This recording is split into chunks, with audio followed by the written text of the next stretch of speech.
Expresiones y vocabulario relacionados con el trabajo. Elaboración propia.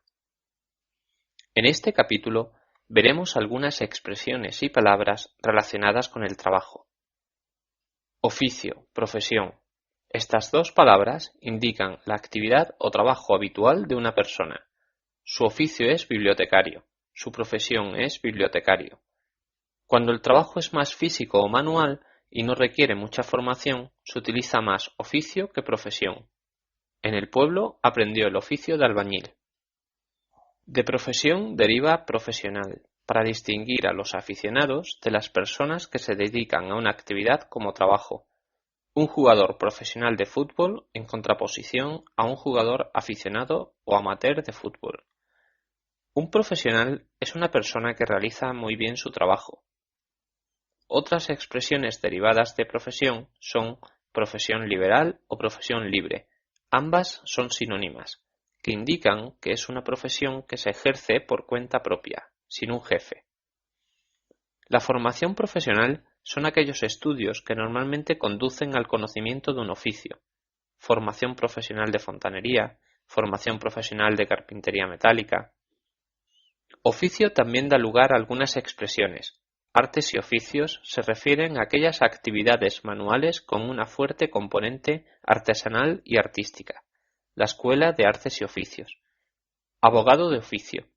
Son los abogados que pone el Estado para aquellas personas sin recursos que necesitan ser defendidas jurídicamente. Los gajes del oficio. Son aquellas cosas que a uno le pueden ocurrir por realizar un trabajo. Por ejemplo, que un carpintero se martillee el dedo es un gaje del oficio. Note que oficial no es equivalente a profesional.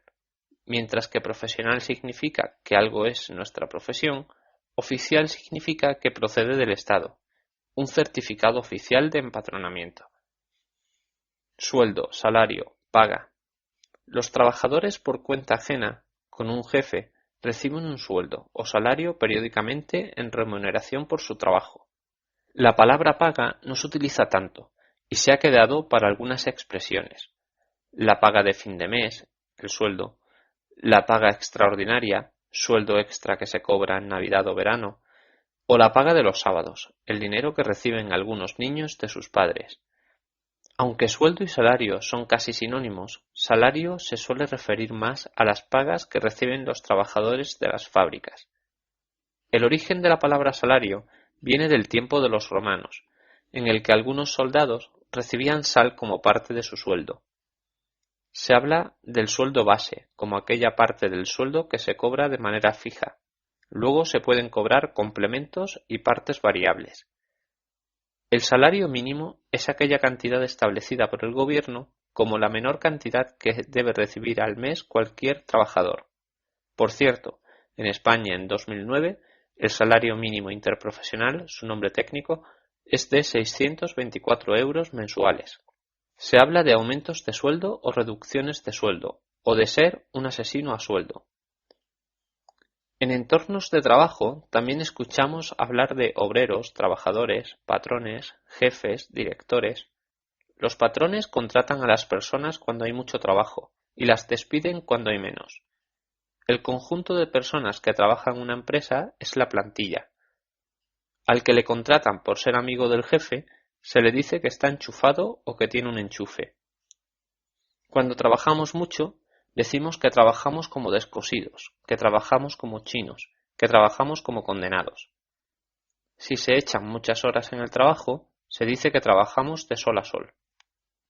Los obreros se asocian en sindicatos que defienden sus derechos y que de vez en cuando convocan huelgas. Los trabajadores se declaran en huelga y se convierten en huelguistas. Una huelga bien distinta es la huelga de celo, en la que el trabajador hace exclusivamente y con todo el rigor lo que se supone que debe hacer, pero nada más, con lo cual termina siendo igual de molesto que una huelga en la que no trabaja. Para ponernos a trabajar ahora mismo, decimos a trabajar, al trabajo, manos a la obra.